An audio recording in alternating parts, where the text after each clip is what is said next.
Yes, it was Madalyne Pryor the whole time in this episode and you didn't realize it. So guys, how are you? I hope you're doing well. I'm the Monio, the interdimensional demon who talks the most about X-Men 97 on YouTube, and you're on my channel.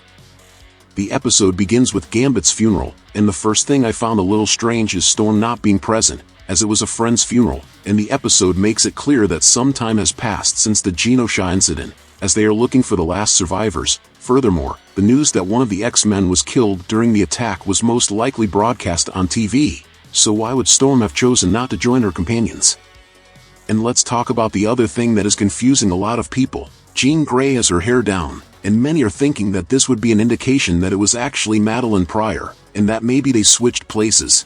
And I think this is a super valid question, because if you watch the classic animation from '92, you will realize that, in fact, Jean Grey almost always has her hair tied up. In addition to this, X-Men 97 always gave us the tip that the hair would serve to differentiate the two characters. They even updated Jean Grey in the opening to a version with tied hair. So does that mean we're going to have another plot twist?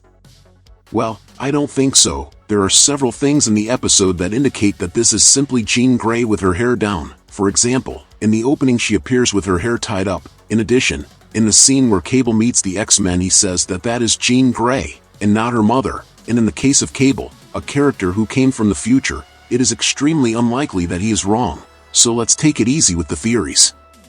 Okay?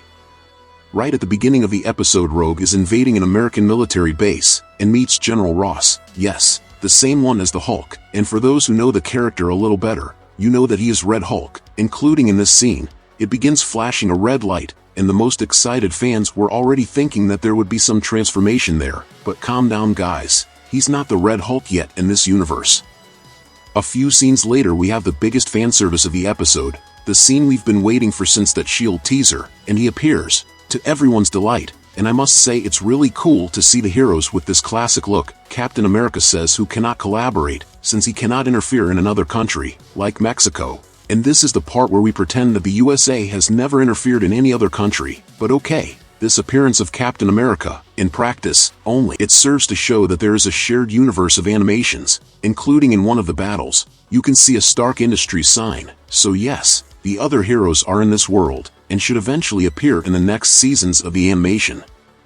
The X-Men go to meet Bolivar Trask, and discover a secret hiding place that was being used to develop new Sentinels, with extremely advanced technology, and then Trask himself transforms into a human Sentinel, which is already a kind of prototype for Nimrod, who is that Sentinel from the future, from the time of Cable, who has even appeared in the openings, so it is very likely that we will have this enemy, during the final arc of the last 3 episodes, called Tolerance is Extinction, which makes reference to OTZ, which stands for Operation Zero Tolerance, which is most likely the comic book arc that these last 3 episodes will adapt.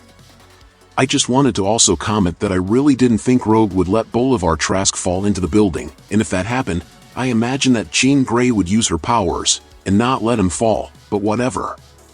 We had a really cool scene, with Jean Grey being able to hold a building with her telepathy, which shows how powerful she already is in this universe. A really cool scene with Morph transforming into Quicksilver, and a lot of people had doubts about Morph's powers in that scene. After all, can he copy the character's skills too?